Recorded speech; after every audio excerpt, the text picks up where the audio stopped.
All right. Welcome everyone. Welcome to probably the one workshop, training, webinar, whatever you want to call it, that I'm personally most excited about for the year. I may be a little biased, but I've got some of the smartest people in the industry with me today. Marin, Nico are the masterminds behind some of the fastest growing brands in the e-commerce ecosystem, the Shopify ecosystem that we operate in today. I've personally been in this industry for about 8 years now at the agency at Chronos that I run. I've been solely obsessed with retention and retention only. That's practically all that we do. So day in and day out, we talk about what emails are performing better. How do we tweak this CTA button in this email? Where do we place it and what color do we use? And how rounded should the corners be? Super geeky stuff. And that's what we do with emails and SMS and all these retention channels that we operate on. Nico does the same with CRO. Marin does the same with Meta. And it's awesome to be in a room of specialists that are just obsessed with their craft because you know that you're going to get the best out of pretty much every world that you need to crush it in Q4 this year. So with that, we'll do a quick round of intros and we'll dive straight into the content proper. If you don't know who I am, I'm Josh. I run Chronos. We're a retention agency, and we help brands like the Udi, Truly Beauty, Cure Skincare, and many, many more. We've actually done this for over 500 brands over the past 8 years, generated about 380, 400 million in revenue, tracked to date. So lots of data and lots of insights is what I'm trying to say. We've got a team of 70 people serving a portfolio of about 60 brands.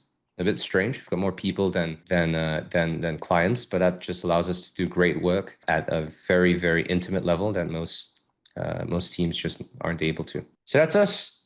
Marin, go next. Thanks, Josh. Appreciate the kind intro and excited for this workshop. To give you context a bit about me, I'm running an Inspire, a boutique agency focused on paid social. Facebook is our bread and butter. We know how to do Google ads, TikTok ads, but Facebook is where we actually make a difference. I spend over $150 million for our internal brands and for our clients. Some of the case studies are similar to you, Duty, Vessi, Cure Skincare. As I said, the agency is pretty boutique, meaning we're just a four-man team. All three media buyers are people that I trained working with me for the past couple of years. The reason is we don't want to be a sausage factory, you know, those big agency, when you just speak to me, then you never see me again. So it's a small team, high quality, and that's what I think is differentiate us from all the other agency. Today, I'm going to share you some tips and tricks about Black Friday so you can maximize it, because for some brand, it's up to 70% of yearly revenue. Huge, 100%. Nico. Yeah, thanks for having me, Josh. I'm super excited to cut through some CRO and landing page tips for Black Friday. So I guess for context here, I'm Nico. I run Bottomless Labs, which is a conversion rate optimization and landing page optimization agency.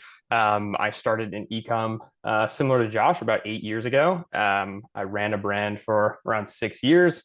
We ended up getting acquired, which was super exciting, but I realized I hated everything about running a brand with the exception of the CRO and marketing side of things. So it made sense to go full in on what I loved. So now we've been fortunate enough to work with some of the bigger brands in the space. And we got to work with Connor and the team at Ridge to rebuild the Ridge site. We've also worked with a lot of other big D2C brands on just the landing page side. So Plunge.com, Laura Geller, and we've gotten to see, similar to you, Josh, a ton of data. We've run a couple $100 million through our pages, and it's been super exciting to learn what makes the internet tick in terms of user interactions and customer psychology and all that kind of stuff. So yeah, I can geek out and nerd out with you on that stuff all day. But excited to talk about what we're doing for our brands for Black Friday, and hopefully there's some takeaways for you guys setting up your plans in the coming weeks. Love it. This is the I think between the three of us, we've got practically all that a brand needs to scale and crush in Q4. Full funnel. Full funnel, baby. Yeah. I love that. Diving into presentation mode here. In the meantime, folks listening in live, if you've got questions at all, pop them in the Q&A section in the little bar down below on your Zoom window. If not, you could pop them into chat as well, and my team would be looking through your questions and make sure that they're answered throughout the session today. So this is the lessons of what we have learned over the past 5 years. Black Fridays, Cyber Mondays, all in the name of making profits. It's not just about growth, it's about profitable growth. And this is a system that have driven collectively over $1 billion. Wild to think about, over 500 brands between the three of us. Not just in Q4, but throughout the year as well. And spoke about this. We're your hosts for today. I'm Josh, along with Marin, Nico. If you've got questions, we've got answers. All right, diving into the first section, we'll talk about all things retention and all things email. This is what I am most passionate about and most experienced in. I can talk about this for days. And today you're going to learn about the 5 plays that you can make independently, but collectively as a whole. Powerful, very powerful stuff. You will see a significant impact on not just your top line, but your bottom line in a very sustainable way in Q4 and beyond. And the idea is that you want to carry that momentum beyond BFCM, beyond Q4. And this is what we do for brands like the Uri, Cure Skincare, Truly Beauty, and many, many more. But before that, if you are interested in finding a community that is built by founders, for founders in the e-commerce scene, we're hosting some events. We're hosting an event in Toronto, in Singapore, with Ecom North. That is the event misses that I am a co-founder of. Go check it out. Quick plug there. All right, I'm done. All right. As you know, we've done this for over 500 businesses across Shopify, across e-commerce in the US and UK, Australia, and plenty more. And we've generated 380 million in revenue and counting to date. All of that is to say that we've got data. We've got plenty of data. And the stuff that I'm about to share with you today isn't stuff that we've learned off Google, or isn't stuff that we've learned off a textbook per se. It's stuff that we've tried and tested and we know to be true. So let's dive into it. The first play, bit of a counterintuitive one. Stay out of the inbox. In November, BFCM, inboxes are like rush hour traffic. You can send the nicest, the shiniest email, but if you're stuck in the jam with everyone else, you're not going to go anywhere. So we just don't go there. Well, we do. We still do send emails, don't get me wrong, but SMS is way, way more powerful. When you combine SMS with email and all the other channels that you operate on, you get a way bigger impact. SMS alone drives 8 to 10 times more clicks than emails in any given campaign. When BFCM hits, a text isn't competing with 200 other email promotions. People see it, they tap on it, and they're on a store in seconds. That's why clicks are just way higher and way more valuable than emails. But it cannot operate on its own. So why does works? Well, it's simple. You cannot win the inbox war. So sidestep it. Don't try to outpace your competition with more emails alone. Definitely do that, right? You definitely don't want to stop sending emails. That's not the point. But SMS can be a very powerful complement, especially with 95% plus open rates, which is going to be the average that you're seeing. Seen in seconds, you're in their pocket, not buried in a tab that they check just once a day. So we make SMS the first thing we capture when it comes to lead gen. So these are the pop-ups that we create. Checkout alone at the checkout stage adds almost 1 to 1.5% of new subs a month. It might not sound like a lot, but when you compound this with the regular lead capture forms that you have, it adds up pretty quickly. And then we add post-purchase capture, VIP early access pop-ups. Every touch point pulls more people into the list and more phone numbers that you can retarget to when peak season hits. This is an example of what we've done with Cure Skincare. Next up, layer in capture into your highest intent flows. So that's welcome flow, cart abandonment. Those get SMS as well. We're not waiting till BFCM weekend. We're lining up high intent buyers now so that we can hit them instantly when it matters most. Here's a great example of what this could look like. Very simple to implement. We did this for the month of July for the brand's birthday, but you can do the same thing for BFCM as well. Play number 2. Your best customers don't actually need Black Friday, Cyber Monday to shop. So Nico, you were just talking about how some brands are starting their BFCM cycle as early as now, and it's August. Crazy, but that's the whole point. Let your buyers cut the queue. Let your best buyers cut the queue. They'll happily buy weeks earlier if they get the chance. So early access. Your best buyers probably hate lines. Imagine standing outside of your own store with a queue forming. Would you really keep the best customers that you have, that you can identify in that line, standing there until the 29th? Early access is about letting them skip the line, get into your store early, and start giving you money. So what does works? We've tested this over and over again. The VIPs who buy in late October, they don't disappear in November. They come back again. So early access isn't necessarily cannibalizing on future sales. It's growing the pie. And this is something that a lot of brands get wrong. You get clean, easy revenue before the chaos, and you hit the main weekend already ahead of your competition. So VIP sales, great way to prime the weekend, get some cash in, get some profits, and easy. This is an easy way to generate some early money, and it doesn't steal late money. So what's the play here? We run a late October VIP sale to pull cash forward and then roll into November campaigns. So run this like a mini launch, exclusive SMS codes, promos, matching emails for each of those promotions. Usually the cleanest and easiest money of Q4 happens right now. And then we roll straight into November's announcements.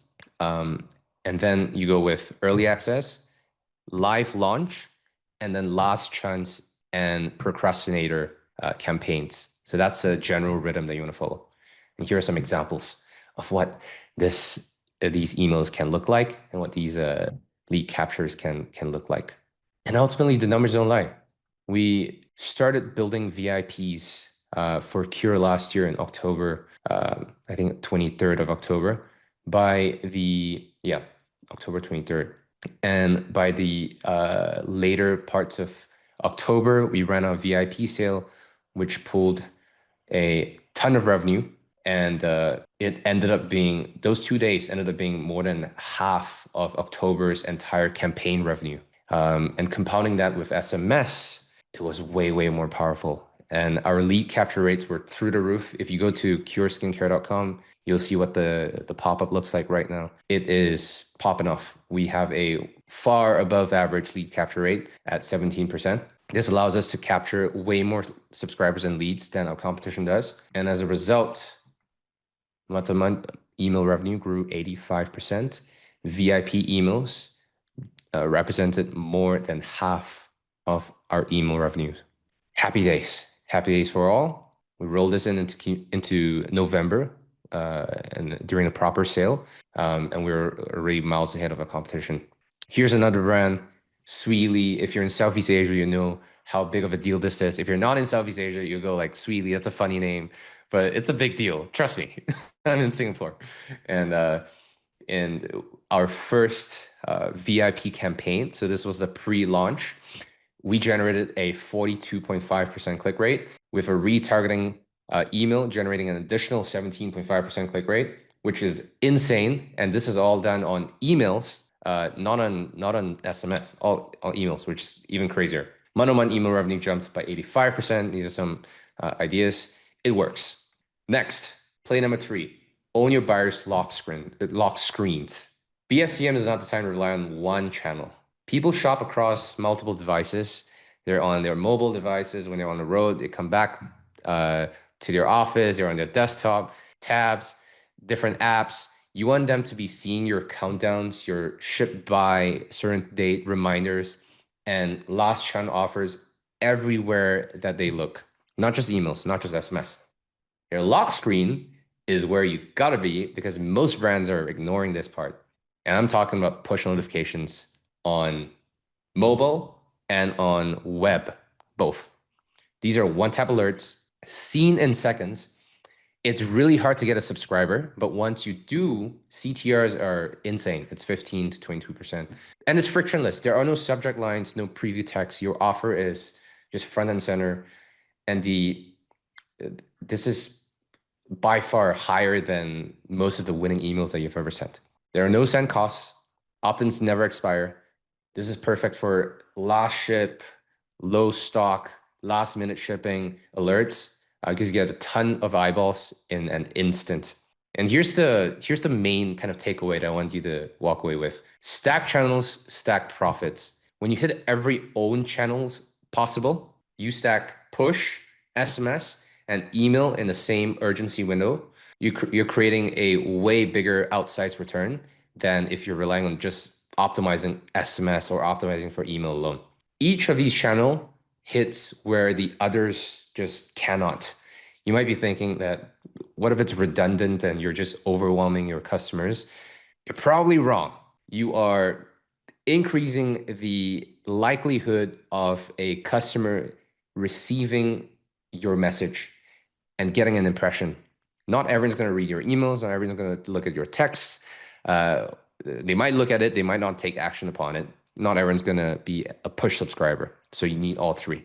So add push to your urgency ladders, countdowns, ship by dates, restocks. And the halo effect is something else that people really don't realize, is that incremental revenue might be small. It's like 1 to 2%. But when you attribute this across other channels with that halo impact, it's an additional 5 to 8%, which can be pretty significant when you add that up, especially with the impact on click rates on SMS and on emails. Here's something else that we realized.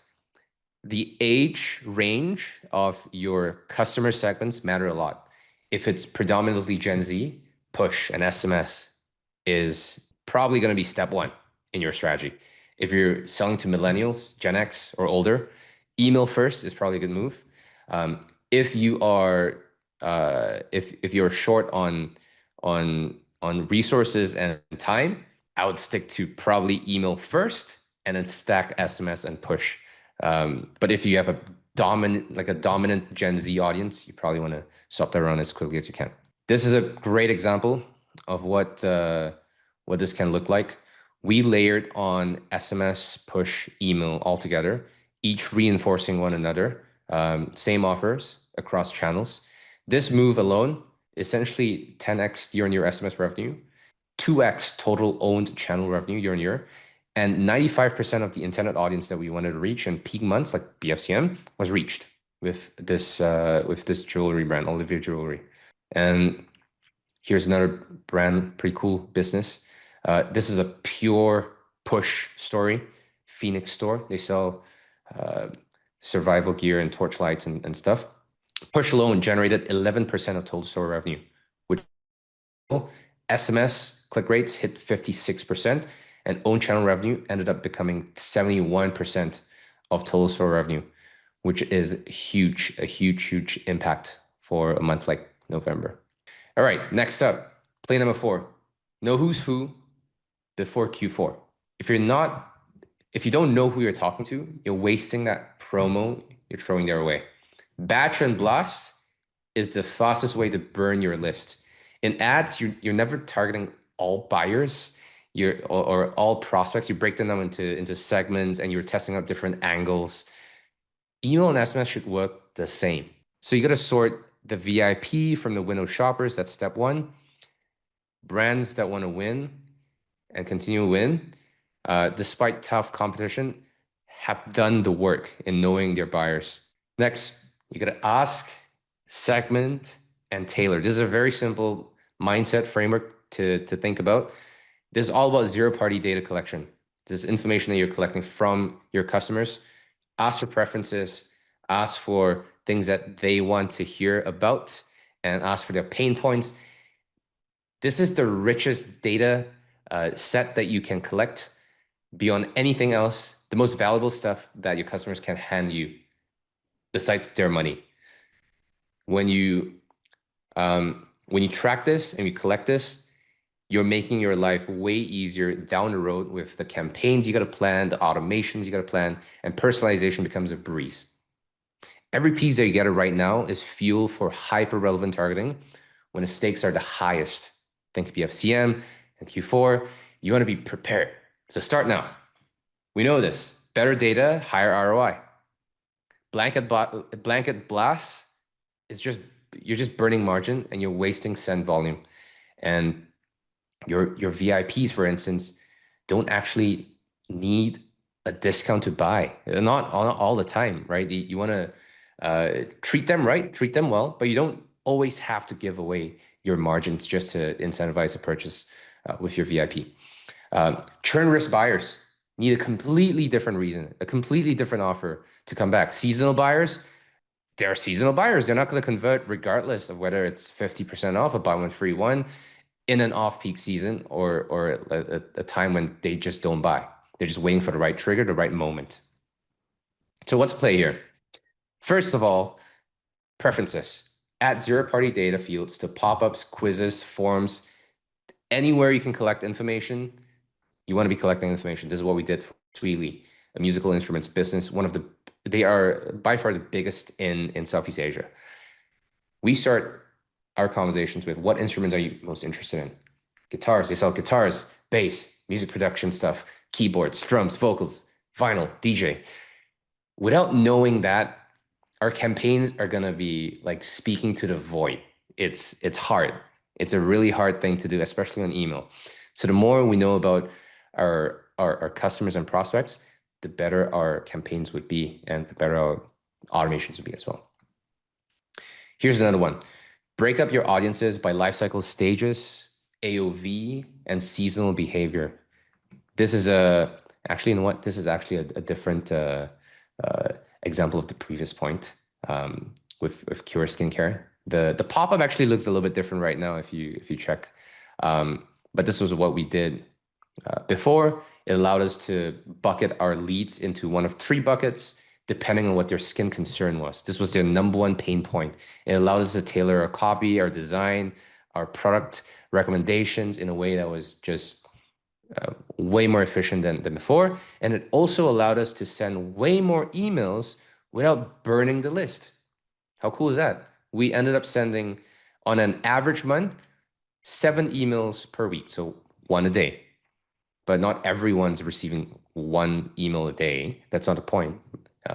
But the personalization efforts allowed us to send at a much higher frequency and create a much larger impact on generating clicks and traffic. All right. So static forms might be boring, and you might see results that are not as efficient, especially when your brand is lesser known, or if you're operating in a very crowded market and you're asking for too much.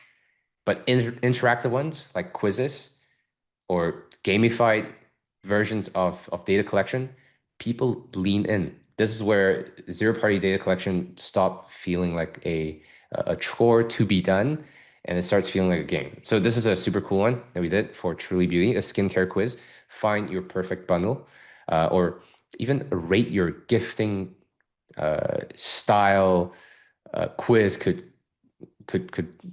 do really well. So think about what kind of information you need from your customers and your prospects, and think about how you can turn that into a fun quiz, a challenge, or interactive form that feels fun, not a survey. And all of that allows you to do stuff like this. Didn't open? You now have all the information you need to create a fresh subject line, a fresh angle. If they didn't click, great. You have all the information you need to create a new hook. They didn't buy, great. More urgency, more relevance, more offers that are tailored to exactly who you're speaking to. And again, the numbers don't lie. With Truly, they stopped batch and blasting. They split their audiences into specific segments. Same send volume, but 75% of the list was hit with tailored messaging, and they generated 19% of incremental revenue over 6 days during BFCM. You might think, oh, 19%, that's not much.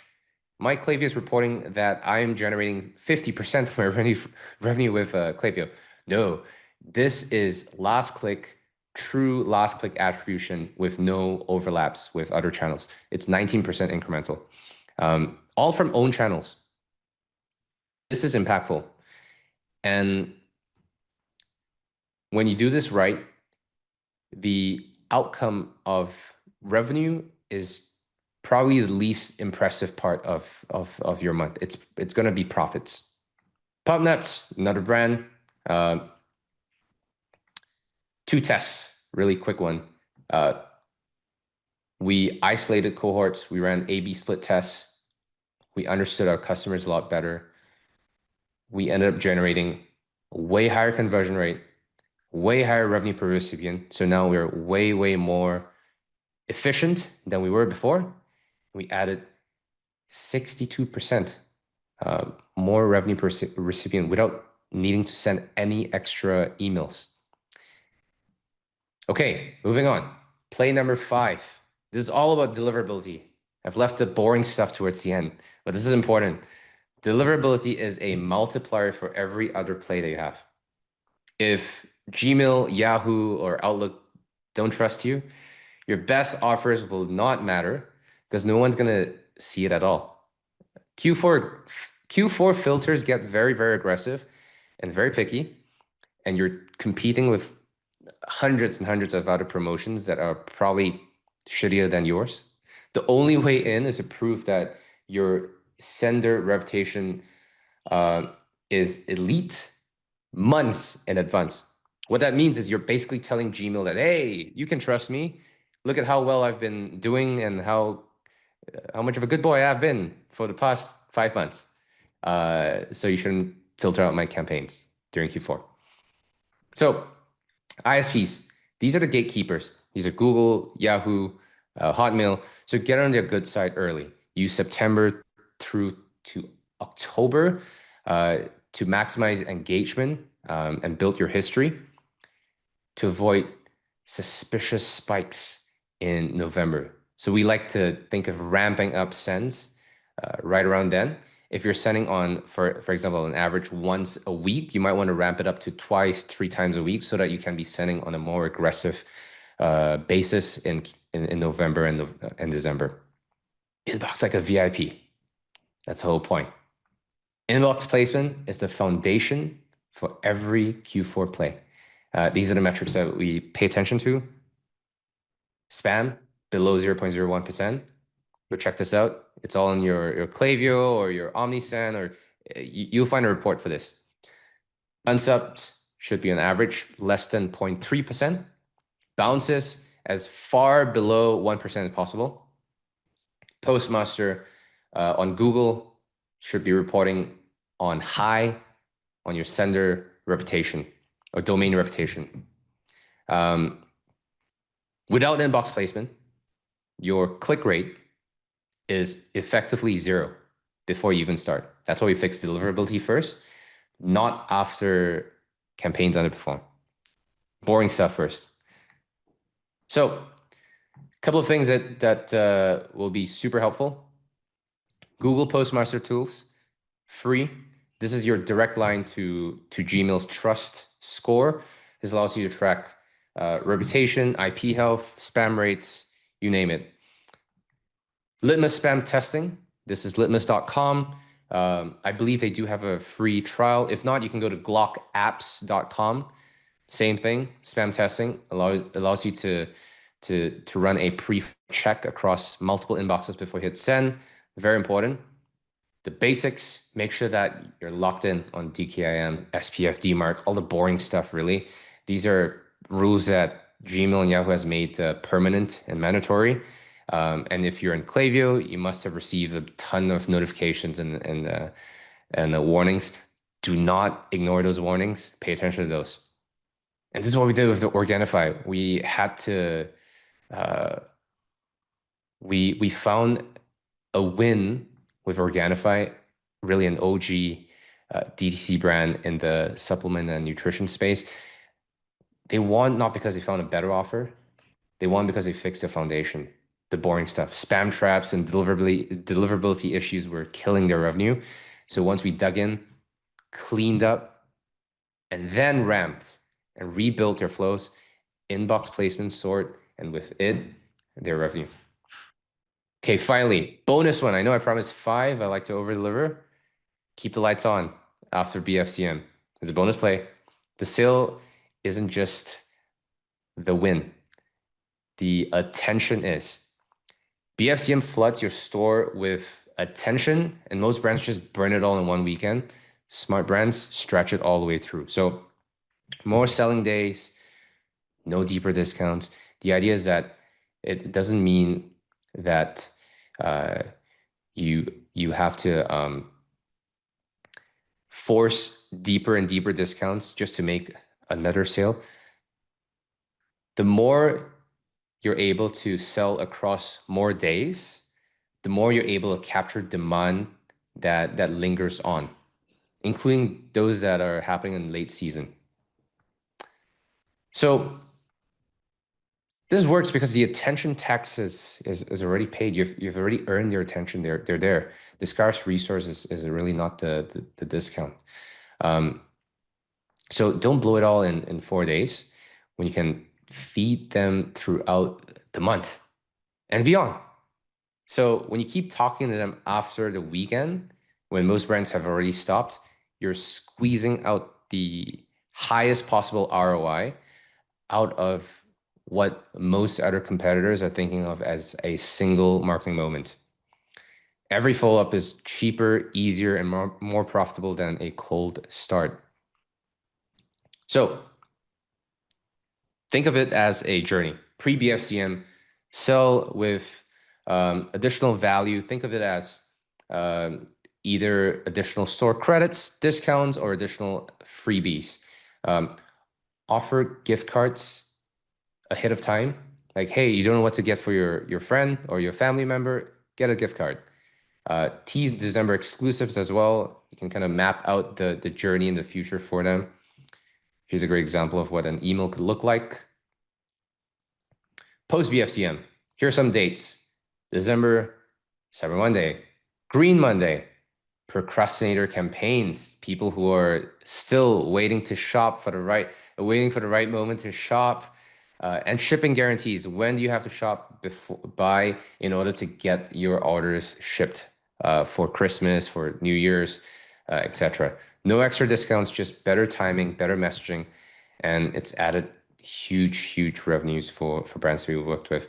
In fact, on average, we capture an extra 22% post BFCM. How crazy is that? Same offers, better timing, smarter messaging. Who would have thought? Okay, that's it. That was a long session. I hope I still kept everyone's attention here. Okay, we'll do questions. Let's see if we've got any. And then we'll do, I've got a little surprise for all of you in the live audience today. Let's see. Okay, I'll do the little surprise first. So you might be thinking, all right, this is cool. That's really nice, Josh.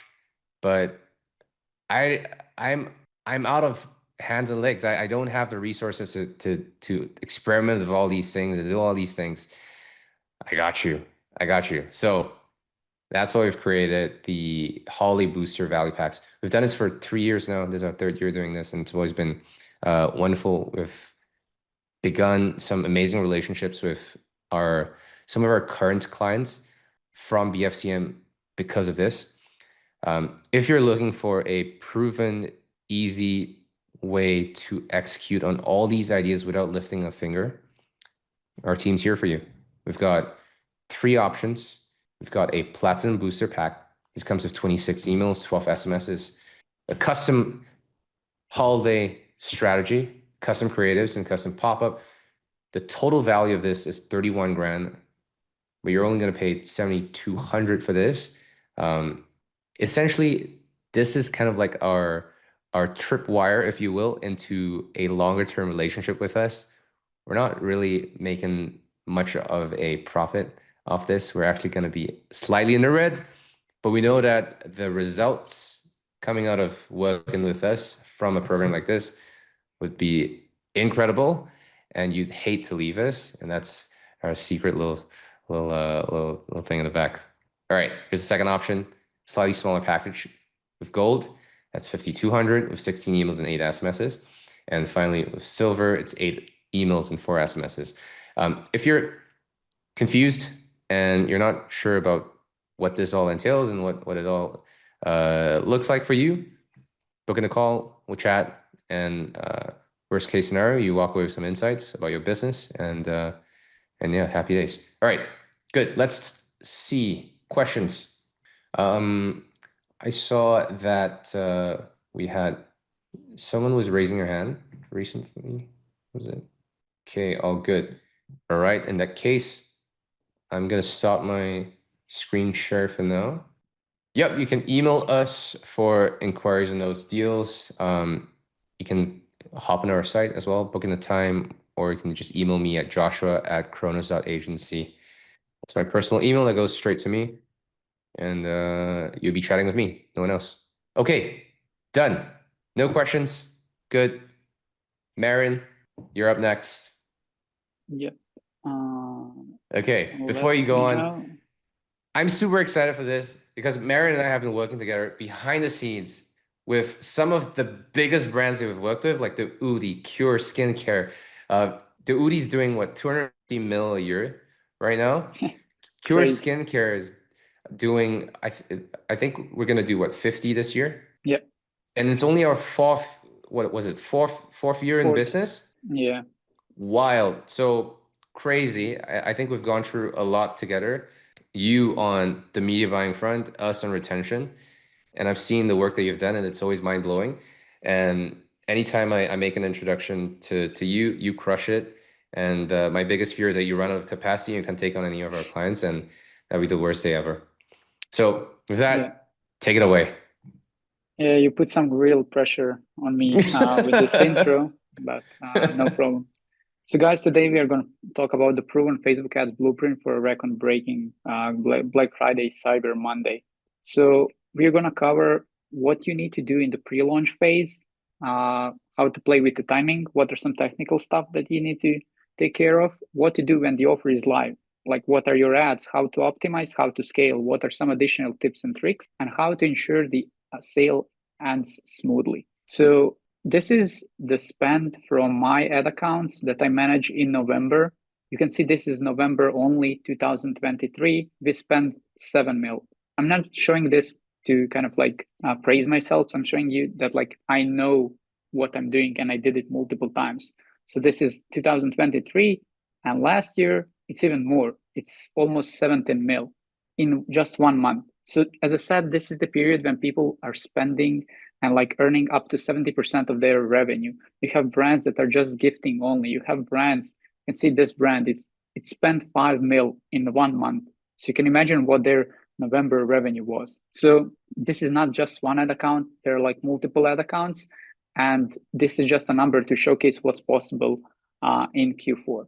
But before you even start with the ads, there are a couple of things that you need to know and that you need to sort. First one is inventory. There are a couple of cases when we started scaling, and then like in the middle of Black Friday, the middle of November even, client says like, hey, I don't have any more stock. So you need to plan your stock accordingly. Now is August, so you're probably wondering like why I would like have a Black Friday webinar in August, like it's what, three months earlier. But you need to know this stuff, you need to prepare. And inventory is something that you need to be most prepared about. You need to make sure that you have stock, because even if you're out of stock and even if you change to pre-order, like your conversion rate will suffer, which probably Nico can tell you more about that. But make sure that you have inventory. That's the main thing. The other thing is make sure that your ad account doesn't have a spending limit. You can see this is from 2021. This was Black Friday. We were scaling one of the ad accounts. And what happened? The ad account stopped at 10K. I reached out to my rep but it was Friday, obviously. She reached out back only on Monday, and she increased our account spending limit only on Monday. So basically, we missed Friday, we missed Saturday, we missed Sunday in terms of the potential scale that we could get. So make sure that you go into your settings on the billing and make sure that you don't have account spending limit. If you do, try to manually increase it. If you cannot increase it, reach out to your rep or to support to increase that before Black Friday, because the last thing that you want to do is not capture all the opportunity that's there. So inventory and account spending limit is what you need to take care of. In terms of the offer, so there are different options when you can start and what kind of offers to run.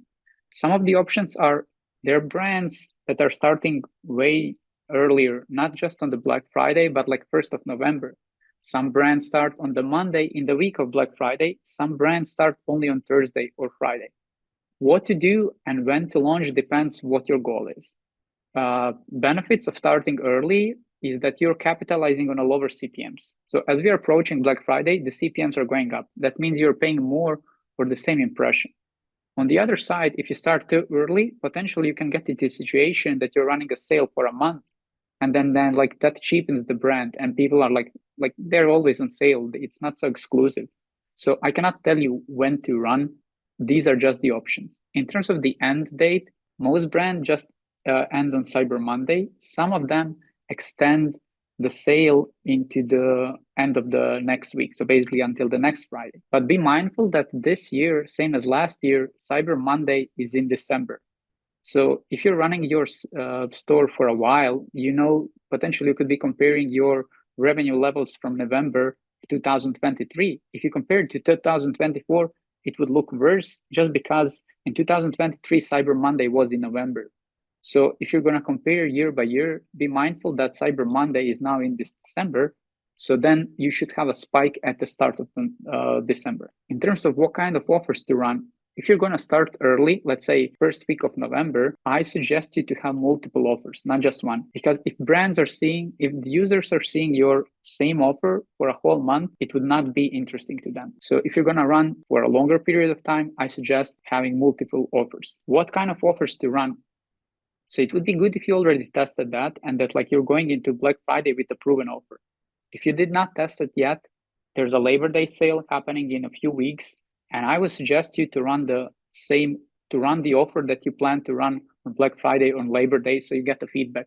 Whether it's working good, what's the conversion rate, what's the AOV, are you actually taking profit from that kind of offer?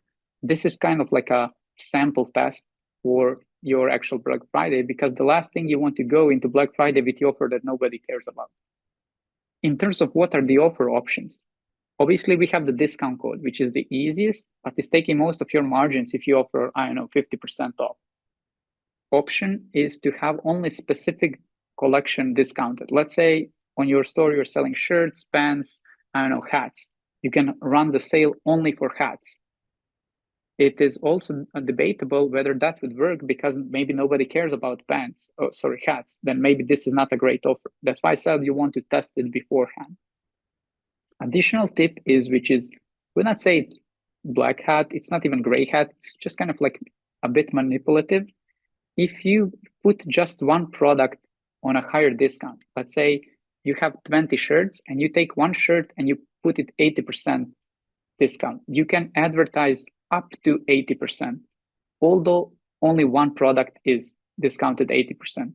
Maybe some of the customers would be angry, but it's up to you to decide whether you want to do that and to what extent you want to manipulate with your offer. Another option is gift with purchase, which does not cheapen your brand, same as discount, and works if you have a big perceived value. So let's say you're selling a shirt and then you want to give away socks. That probably would not work because nobody cares about getting a free socks. But if you have a free shirt, if you have selling a shirt, but you're giving a pants, then those pants are usually expensive. So that could work. And that is pretty much appealing.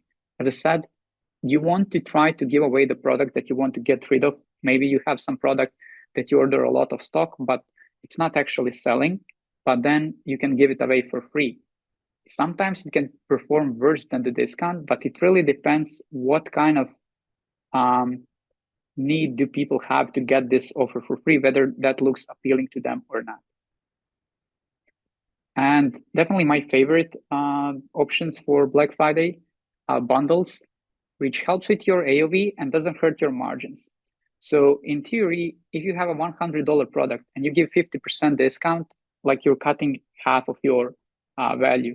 But if you actually combine multiple products and then you give bigger discount, not 50% off, even if you give 70% off, you still have the higher AOV than if you're giving discount on one product. But how to actually combine the products? You can either combine complementary products in a bundle, let's say protein shake, creatine, and pre-workout. That's kind of like the ultimate bundle. Or you could have the same product. For example, 3-month protein shake. That's pretty useful and pretty common in supplement or in skincare. And if you want to be most aggressive, there are offers like buy 2, get 1 free, buy 3, get 2 free, or the super aggressive offer, which is buy 1, get 1 free. This is probably the offer that works the best on most of my clients, but it's also the most aggressive. And it works better than 50% off. Plus, it's better for you because the AOV is higher. In theory, you're giving it same offer as 50% off, but your AOV doesn't go down because you still have the full price of one product. And it looks more appealing to the users. So if you have a product that can potentially be gifted to, I don't know, your sister, to your mother, to your boyfriend, something like that, and if your margins can support that, buy 1, get 1 is something that works every time. But as I said, do it only if your margins are supporting. Okay, before we jump into the ad account, some technical stuff that you want to probably sort. Define the theme of your sale. So if you, let's say, if it's like everything in black, then the last thing you want to have is like, I don't know, a yellow ad and the green email. Make everything in black. Have a countdown timer. I know we are marketers, and then countdown timer. When I see it on website, it looks super scammy, but users do not know that this is not a real countdown timer. So definitely implement that countdown timer because people react more when you present some kind of urgency. And then communicate the banners of communicate the offer through the banners on your website, because you will have a lot of ads, evergreen ads that people would be clicking, and then they land on your website. And when they see an offer, they're more inclined to buy. So due to the fact that there will be a lot of regular ads without the offer, make sure that you communicate the offer on the website. If you're doing a discount code, I suggest to have pre-applied discount code. Let's say BFCM 20. Instead of people having to type BFCM, like make this pre-applied when they add to cart. You can do this easily with Shopify. Make sure there are email campaigns that are going live. And if you're doing collaboration with influencers, make sure that you have calendar of influencer posts somewhere in your mind, because on those days, probably you'll receive a bit more traffic. That means your revenue go up. That means you can scale on those specific days on the Facebook a bit more up. And definitely don't forget about the gifting angle, like Josh mentioned.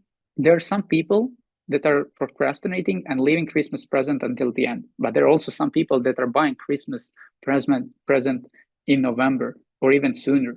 So I always suggest to have at least one batch of ads talking about gifting, something like get your Christmas present sorted early, because people want to buy that while it's on the discount. Okay, now we covered the technical stuff, boring stuff. Let's check what's happening when the offer is live in the ad account. So you need to understand that the Black Friday, Cyber Monday is period when you capitalize all of the traffic that you ran through the years. So what some brands, or what we are doing for some of the brands, we lower the target in October. So let's say we are running on a break even in October, so we can fill up the funnel for Black Friday, because it's easier for me to fill the funnel in October when the CPMs are cheaper. I do not suggest to do that unless you have the data from the last year in terms of the pacing, and that like you actually know that it would be beneficial for you down the road. In terms of what would be the highest revenue days and the best performing days, definitely the days when you launch the offer, days when you send an email or the influencer post, and then Black Friday and Cyber Monday.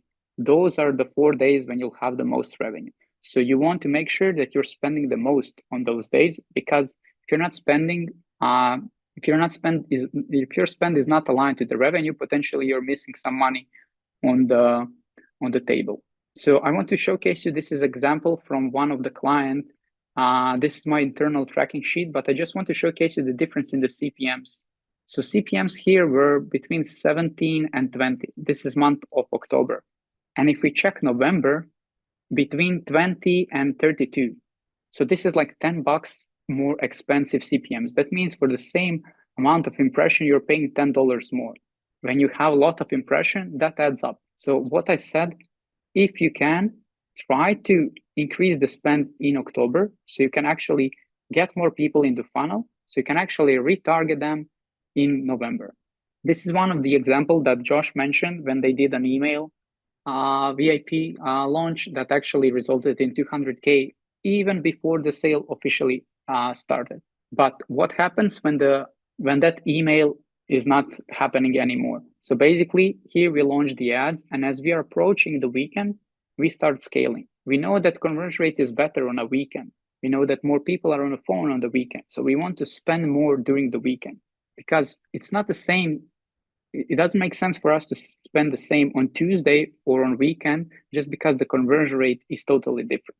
If there's one takeaway from my presentation, that's definitely do not turn off your evergreen ads.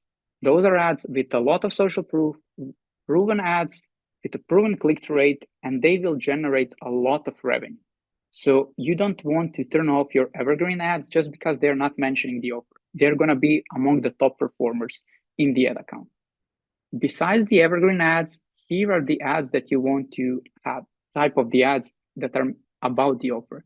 So images communicating the offer. It's super simple. It's just image image of the product communicating the offer and mentioning it's a Black Friday sale. So these ads would work with your middle of the funnel, bottom of the funnel, but you want to make sure that you will scoop that retargeting full with this kind of ads. So as I said, keep it super simple, showcase the product, showcase the offer. Besides that, we have videos communicating the offer. So, okay, this is a video where you said like, okay, right away, you can see it's like 20% store-wide here. This is a video about the product, but we are communicating the sale through the headline and through the ad copy. Besides that, if you have a lot of SKUs, meaning if you have a lot of products in your store, you can combine Black Friday ad copy with the catalog. You can even put the first card as the offer image related. Basically, this way you're capitalizing on all people that are interested in buying, that are also in that middle of the funnel, but they just don't know which specific product they will buy. And at the end, you want your evergreen videos combined with your offer. So for example, these two ads are the ads that we know are evergreen ads that perform. So what we did, we just put these kind of banners, meme style banner, you can see here. And this way you're combining evergreen working ad with the offer. So this way you're actually leveraging the ad that you know is working and you're combining with the offer because offer is gonna always make people click more. This way you have a great ad that you know is working and you're amplifying your chances of having a good performing ad during Black Friday. Because the last thing you want to do on Black Friday is launch all the new ads and then you don't know what would work. So basically you're entering the testing right away while all the other brands already have their proven ads and proven offer. Other ads that you can try is this 4-second video, which is basically just consists out of the offer and the call to action. It has high 100% view rate because it's super short, so people often replay it just to see what the offer is. Facebook sees that as a sign of engagement and then gives you a lower CPM, which is pretty important during Black Friday, and the CPMs are through the roof. And the other ad is this type of long form carousel where you combine one long image and you just chop it up into 3 or 4. So basically it looks like a unique experience on the feed because people are swiping to see the whole ad. In terms of the audiences, so pretty much all of my ads are running, I launched them with a broad audience. I don't have a specific retargeting audience, for example, like website visitors, video watchers, Facebook and Instagram engagers, although you can do them, but they're gonna work only during the first couple of days at the start. because it's a super limited offer. And if you have images will be doing retargeting by itself. So not necessarily you need a specific retargeting audience. What you can do is create an audience, find an audience of interest online shopping and engage shoppers, because those are people that have high intent of buying online. And what you can do is go to your Klaviyo and create a segment of people that bought last year in November or whenever you had an offer. And those are people that are like window shoppers, people that are like discount shoppers, and you want those people in your ads again. So you create a lookalike out of that list. And if you're okay, or if your client is okay with that, run ads to the buyers.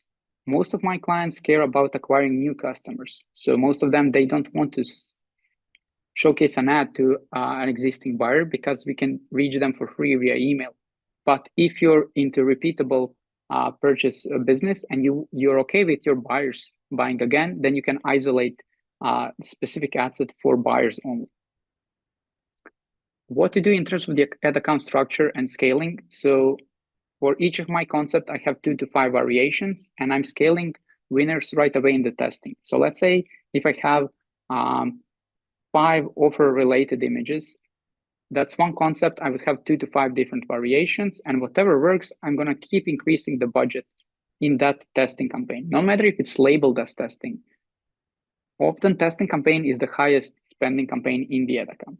What you also want to do is take your winning ads from each of the concept and put them into Advantage Shopping Plus. I usually run it on a click only because I don't want Facebook to over-attribute sales from view conversions that are not necessarily incremental. And I usually combine them with a cost cap, which allows me to set a high budget, because the Facebook would then determine, hey, it's Tuesday, people are not into buying mode, I cannot spend a lot. But then it's Friday, people are into buying mode, I can spend a lot. Because me, as a media buyer, I cannot assume how much can I increase the spend. Can I increase it from 1K to 1.5K? Should I increase it from 1K to 5K, or from 1K to 50K? This way, when I have a high budget and a cost cap as a ceiling, Facebook actually determines how much it can spend based on the demand and based on the conversion rate. So these are the ad sets that were all launched on Black Friday with a $500 budget. But what I did with them, I scaled them. That means I increased the budget multiple times on a day. So I ended up to having like these budgets. This is just one ad set. So you can imagine what the overall daily budget was on this ad account. There are 2 ways to scale. If you're making decision based on Facebook results, then you can have rules, which you can set a rule. Hey, if ROAS is higher than X, increase the budget by, I don't know, 30% or something like that. Or if you're making decision based on, let's say, triple veil Norbeam, you cannot do that because you cannot set a rule to be triggered based on the outside third-party tracking software. Then I do it manually. This was the case when we were making decision based on Facebook, because you can see these decimals. That's because, let's say, if you have $400 budget and you increase 30%, you get some random number. What you want to do is scale your evergreen campaigns. As I said, a lot of evergreen ads would be great performers. So you want to make sure that you're scaling those as well, not scaling only Black Friday ads. What to do when the sale is ended? So the sale probably will end on Monday. So if you're optimizing on Tuesday, and if you look last couple of days, things would look amazing. But I suggest you to resist the urge to increase the budget on Tuesday, because performance would go down. No matter if you're leaving the offer, no matter if you're extending the sale, performance would be worse on Tuesday. Make sure to decrease the budget on Tuesday, no matter how good performance was on the weekend of the Black Friday weekend. What you also want to do is switch your messaging to Christmas. So highlight gifting and make sure that you capitalize on a period until your shipping cutoff date. Let's say maybe 15th of December, or whenever your shipping cutoff date is, because the last thing you want to run the ads until, like, I don't know, 20th, and then someone buys and he does not receive the product for Christmas Eve, so there's no gift, they're angry, they're reaching out to you. So make sure that you run the ads only until your shipping cutoff date. And then what you want to do is make sure that you push in Q5. It's a period between the Christmas and New Year. So basically from the 26th to 31st. because a lot of brands stop advertising and then the CPMs go down.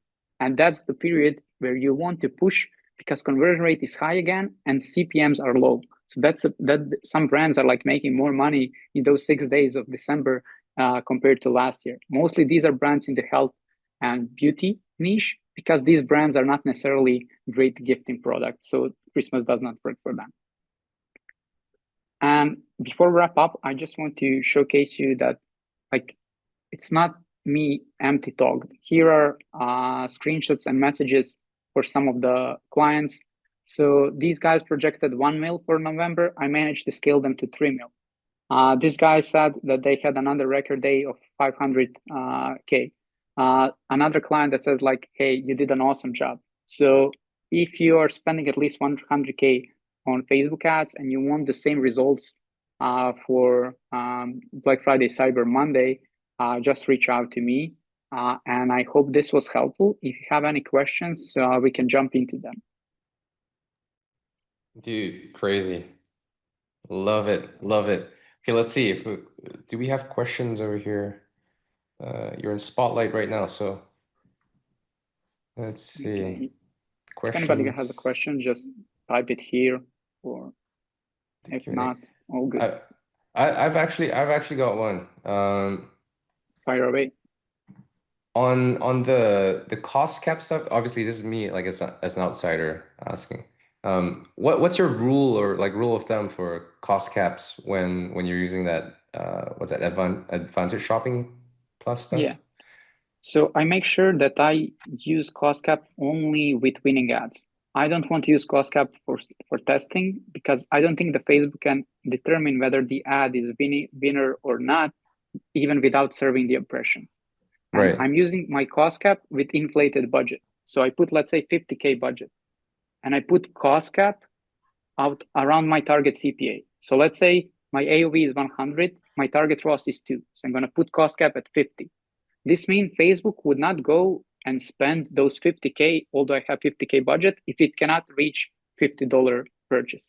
Sometimes it will go up, sometimes it will go down, but on average, it would go around 50. The beauty of this approach is that Facebook know when the conversion rate would be higher.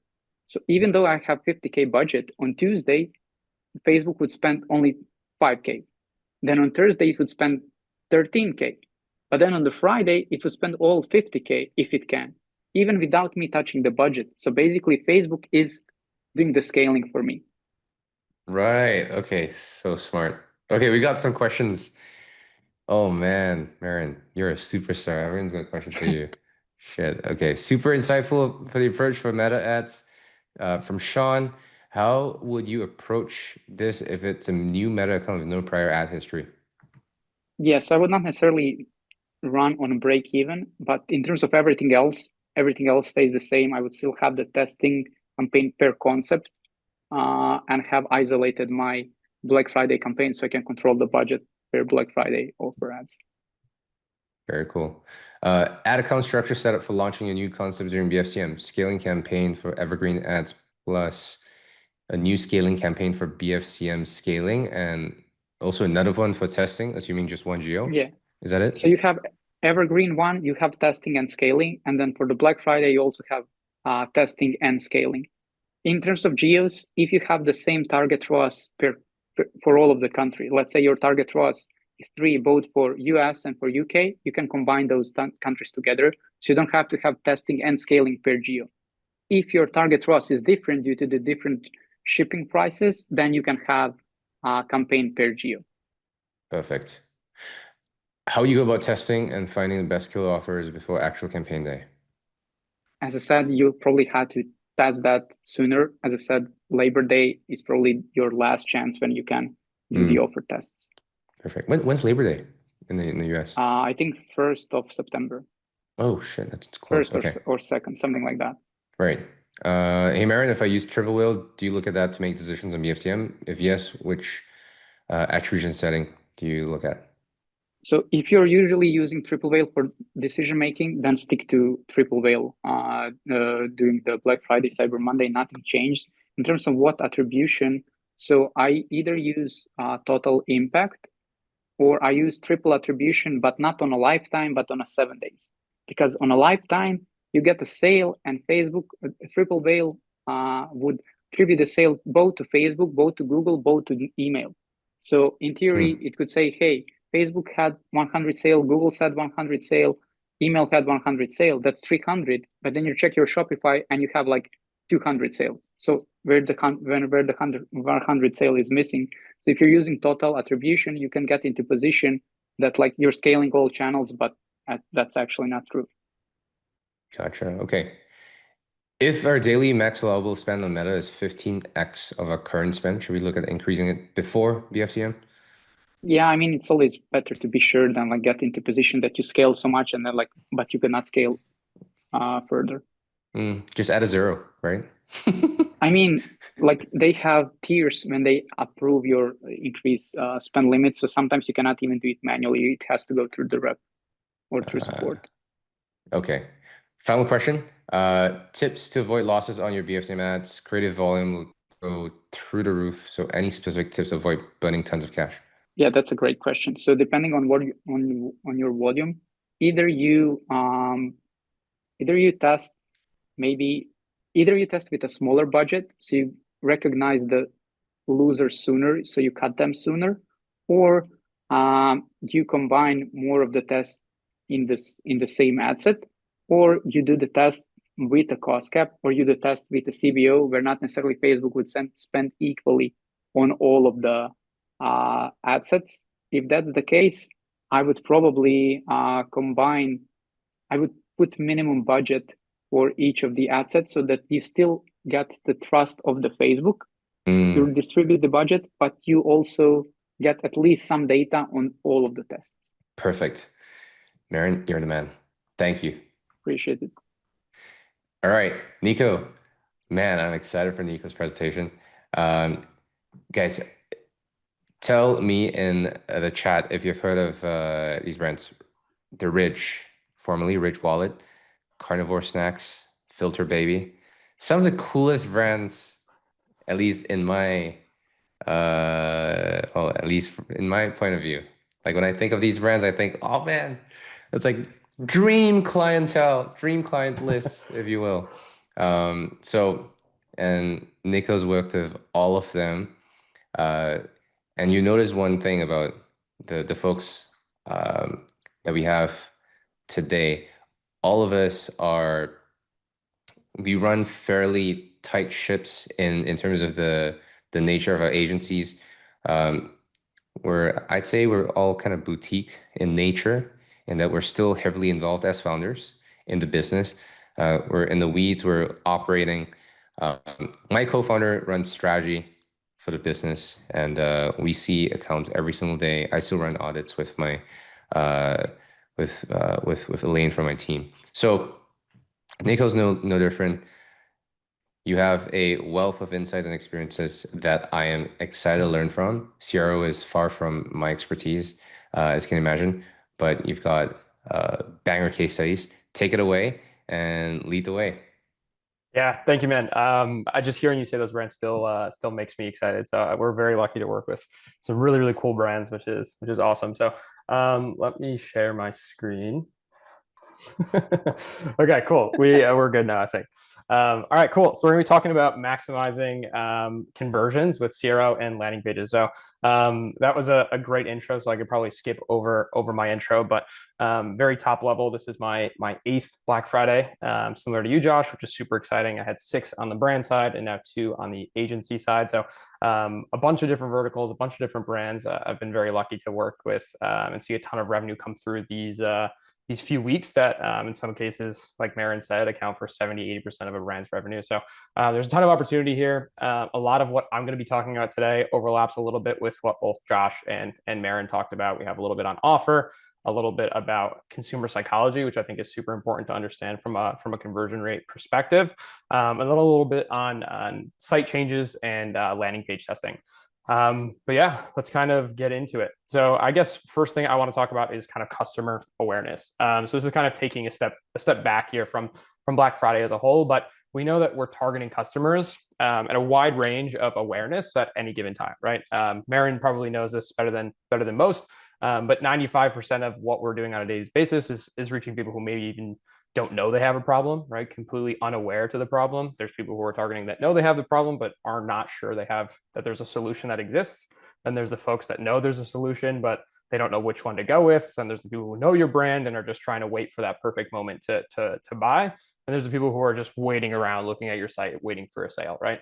The great thing about Q4 and about Black Friday in general is it does bring a lot of this funnel into the bottom part of the most aware folks, right? So the people who were in a larger consideration window, we look at the people who have been in this 95% for the last 3 months, 2 months, 6 months, whatever it might be, are all going to come back super, super hot and be in that most aware bucket, right? So normally throughout the year, we're going to differentiate our strategy from a CRO perspective based on where someone's coming in this funnel. And there's a bunch of different ways that we do this, from ad targeting to email to whatever it might be. We're going to give people different experiences based on how much we think they know and how much we think they need to know about our brand in order to get them closer to conversion, right?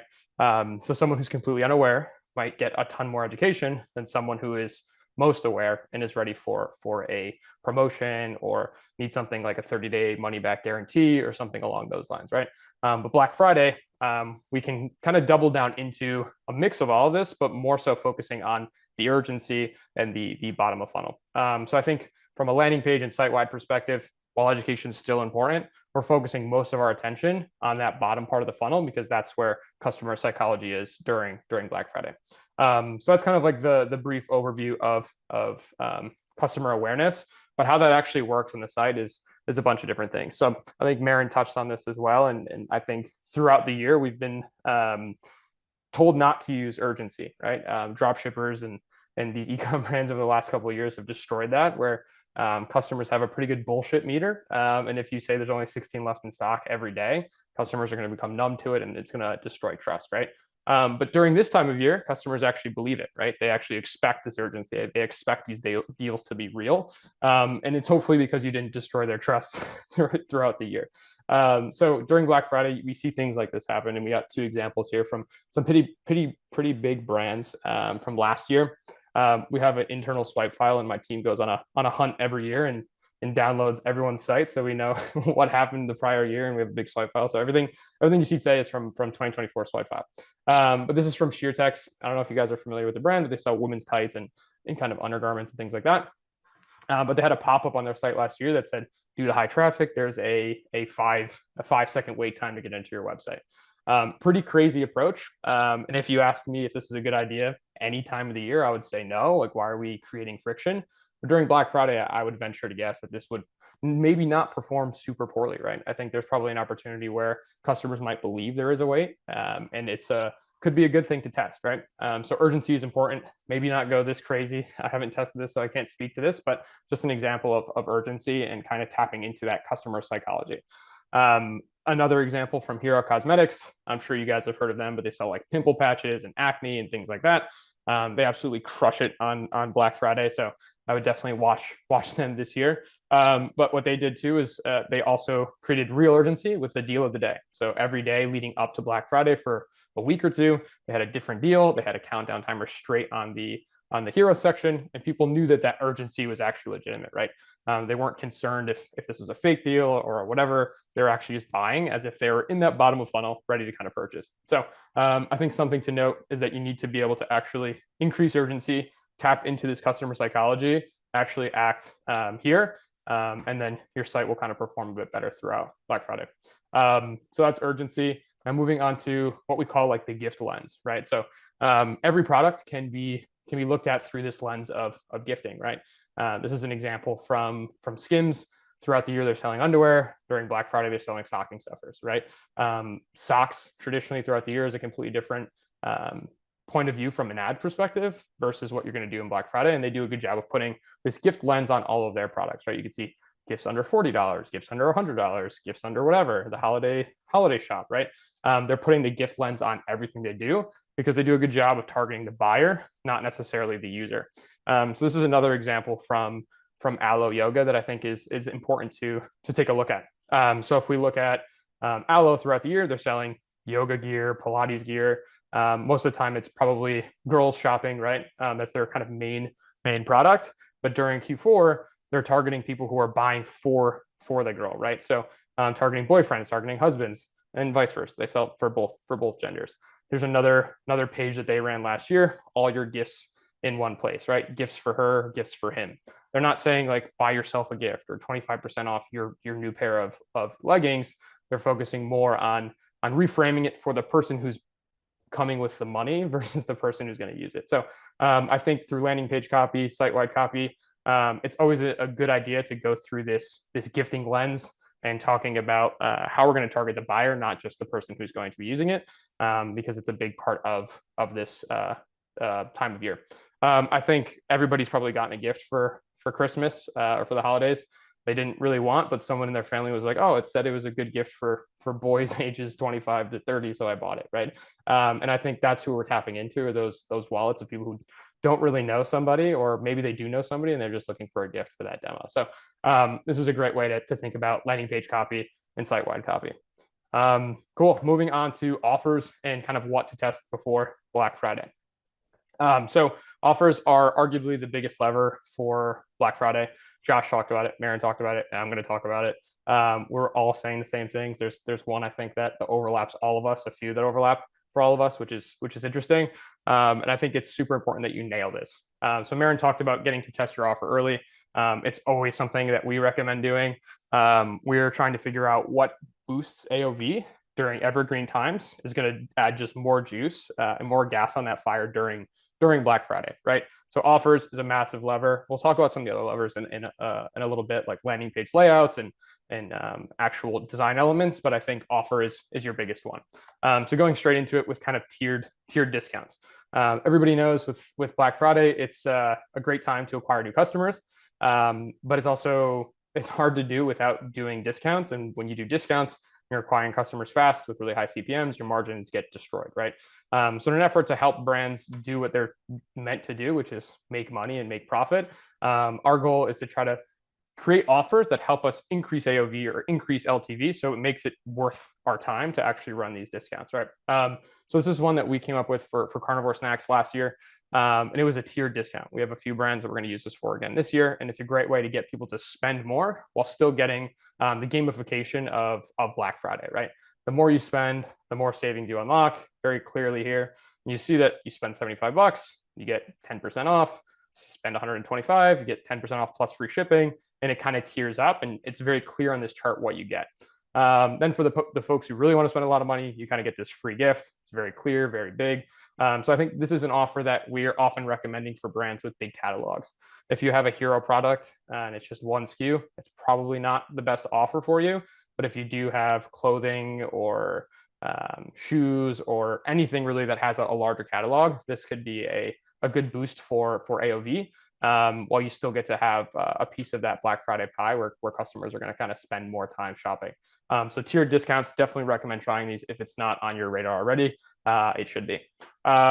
Moving on to bundles and kits.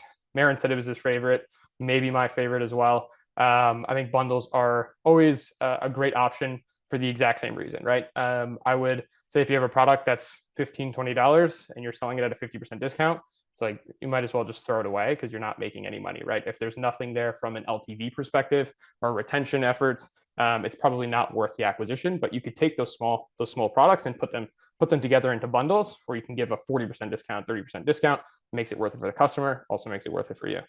So bundles and kits. This is a ramen brand from last year that did this, and they had different types of packs. So bestseller pack is just taking all your best sellers, putting them into one pack. Another one is you can just gifts for him. Here's all the stuff that's for this gender. Here's all the stuff for this gender. Here's all the stuff for the person who loves to cook at home. This is it's just repackaging the same thing. And I think there's a lot of psychology that can go into this in terms of who you're targeting on the ad side or the email side, and figuring out what bundle works. But bundles should be your friend for Black Friday. Moving on to the next offer, which is gift with purchase. Marin talked about this a little bit as well. And I think that this is super important to think about through the lens of subscription. So subscription brands make up a lot of the brands that we work with. One thing that we do really well is we help brands increase subscription take rate, because it's a big needle mover for the business. So we focus a ton of attention on ways to optimize this piece of the funnel. So one thing that we're doing this year for Black Friday as well as evergreen offers, but especially for Black Friday, is giving a gift with purchase solely for subscription. So if you want to buy one time, you don't get a discount. If you want to buy for a subscription, you get a free gift, you get 25% off, you get all these crazy things and bells and whistles. And we tie our offers solely to subscription to help increase subscription take rate, along with piggybacking off of that Black Friday kind of nonsense of just buying things you don't need, right? So I think that there's a lot that can be done here. Gift with purchase as a whole is a great offer. I think it's even better when you tie it to subscription, right? Yeah, I'm sure there's some people in here that have subscriptions. I would definitely recommend looking into gift with purchase. We've seen 70, 80, 90% take rates on subscription by adding gifts to the subscription. So that's a good one. Last but not least, we have buy one, get one. Tried and true, works 99% of the time. If you can make it work for your business, you should absolutely try it. It's the least sexy one on this list. Marin talked about it. Josh talked about it. If you can get it to work, I think you absolutely should. This is another example from Hero Cosmetics. This is one of their like deals of the day. I really like from a conversion rate perspective how they have the offer ends here. It feels very official. It feels legit. People aren't going to think this is spammy because it's very technical. And I think the more technical you can make this, the better performance you'll get, right? Not to go off on a tangent here with the micro copy, but if I was just to say deal ends soon, it's not going to convert nearly as well as if I say offer ends at 11:59 PST on 11/18/2024, right? So I think there's an opportunity here to put micro copy near CTAs, especially for offers that are urgent and not necessarily going to be there the whole time. So cool. That's buy one, get one. Those are the core offers. I think there's a magnitude of things you can run. I think site-wide offers, 25% off site-wide, 35% off site-wide. I do like those. They also work, but I do think you run into that AOV issue, which is why all of these offers do focus on ways to get customers to spend more money with a higher average order value versus trying to let somebody get out the door with a low ticket. But yeah, so that's offers. Moving on to landing page and things you should be testing before Black Friday. So this is an example from Ridge. It's just a great visual to kind of show different layout tests. So this is something that we test as a lever for all of our brands. Figure out what format works the best for your brand. Like I said, top of funnel, listicles, advertorials, things like that are going to work really well because they're really good at education. You can see this example from Ridge here, but then maybe lower in the funnel, a PDP or what we call like a PDP plus, which is like a extended PDP with a little bit more education, buy box higher on the page is going to work better for bottom of funnel, right? So when you're testing out your offers during Labor Day, when you're testing them out during the rest of the year, I would also try to figure out what your winning landing page style is, and then start to reframe this for Black Friday and Cyber Monday. We do have a few weeks here before things kind of take off. So I think there's still opportunity, especially if you have enough traffic to figure out what style page you should be running for your promotion. I also think it depends fully on the education needed. So a more commoditized product like Skims before we talked about socks and underwear, not a ton of education needed, right? Everybody knows what socks are. You don't need a listicle on 5 reasons why their socks are better for Black Friday. Let's kind of get to the point, right? Whereas something a little bit more complex might benefit from a longer page. The landing page testing is absolutely something you should be doing. I think once you layer in the offer and then also the layout, you could have a banger setup here if you do that right. Next, we're going to talk about above the fold. So you guys, I'm sure, have seen this all over Twitter, all over LinkedIn. This is everyone's favorite thing to talk about, but I think it's a favorite thing to talk about for good reason, right? We have a device here. This graphic does show that 100% of traffic will see this top section. We call it the 100% zone, right? Every time you scroll, you lose more and more traffic. This graphic shows that 85% of people don't make it here. And I think this is actually way generous. Like best in class hero sections, we're seeing 65%, 70% make it here, right? So make sure that whatever is important is up here. You know, traffic is coming for one reason and one reason only on Black Friday. They want to see your offer. They want to see what you guys are doing. Make sure it's here. Make sure it's very clear. It's very stupid to use cutesy copy in the above the fold section to be like, oh, like the wait is over and we're going to do our whatever. I think get straight to the point. Black Friday is here. Here's what you have to look out for, or here's what you should be looking for, right? So get rid of all the cute copy. Make sure that the above the fold section is incredibly dialed in. I don't have it on this slide, but the average viewport is 390 pixels wide by 650 tall. So whenever you're doing designs, whenever you're working on landing pages, make sure you're designing for that threshold, 650 pixels. I have a bigger iPhone here, so I have a slightly larger one, but then like someone else might have a really small one, so it averages around 650.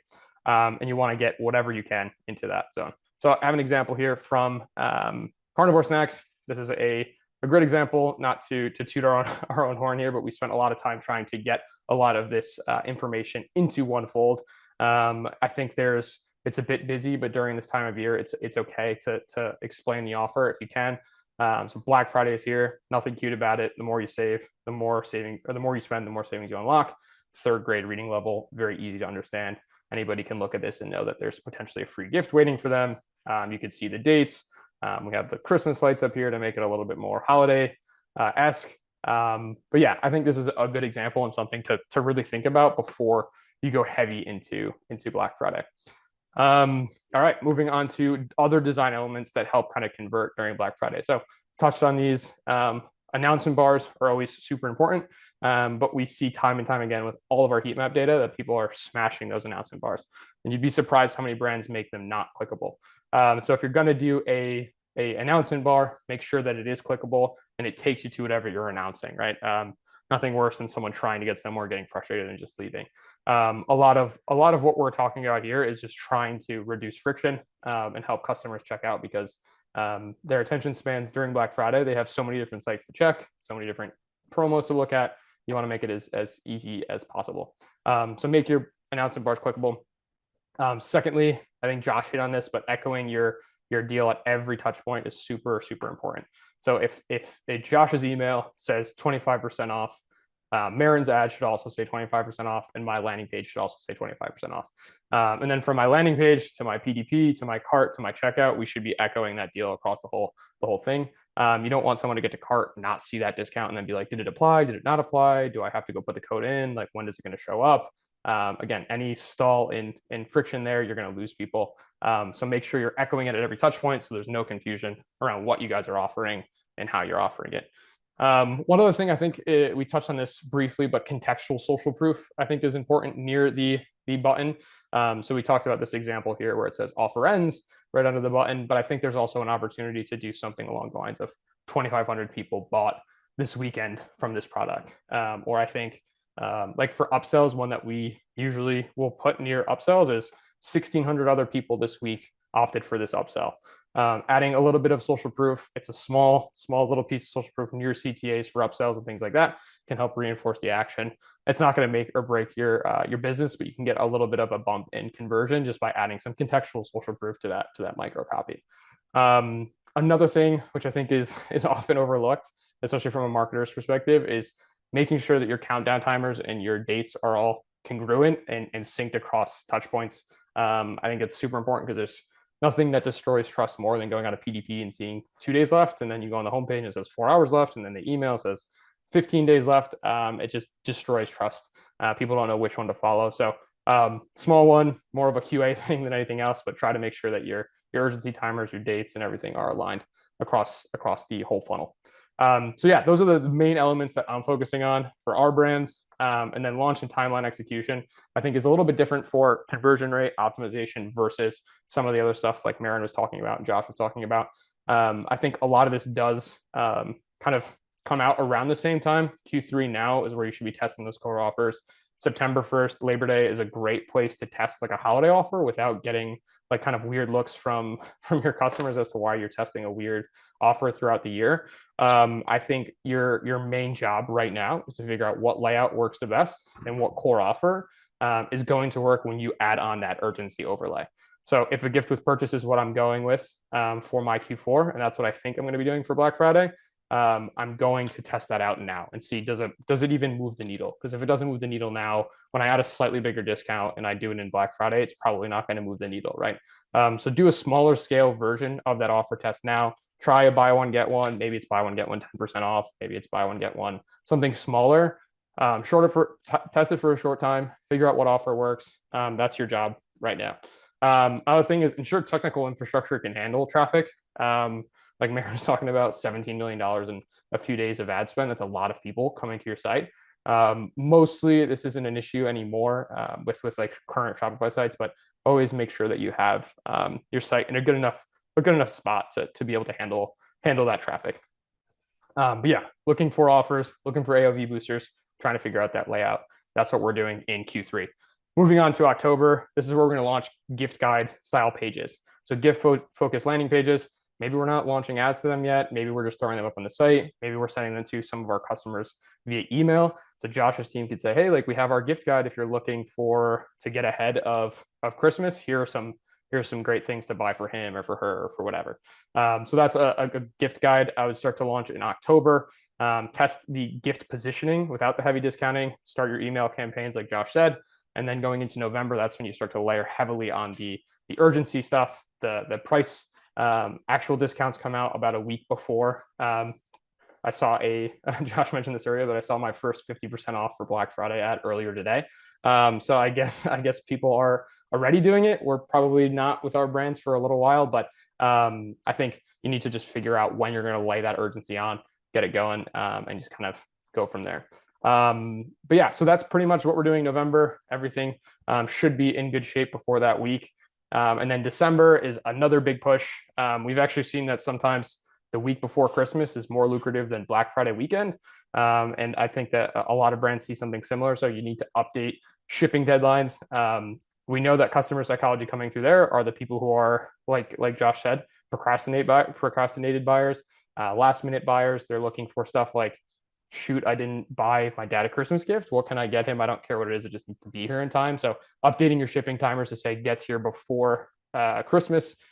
Even adding like a bar to your PDP images that says gets here before Christmas is literally all you need. I think the more you can do on the shipping delivery side is super important for that time before Black Friday or before Christmas. During Black Friday, the copy on your website might be Black Friday is here. When you get past Black Friday, it's now switching to last minute shoppers. This is what you can get before Christmas, things like that, right? So this is the only time of year where we're like drastically changing the whole hook and angle of a page in such a short time, but it's super important that you do that.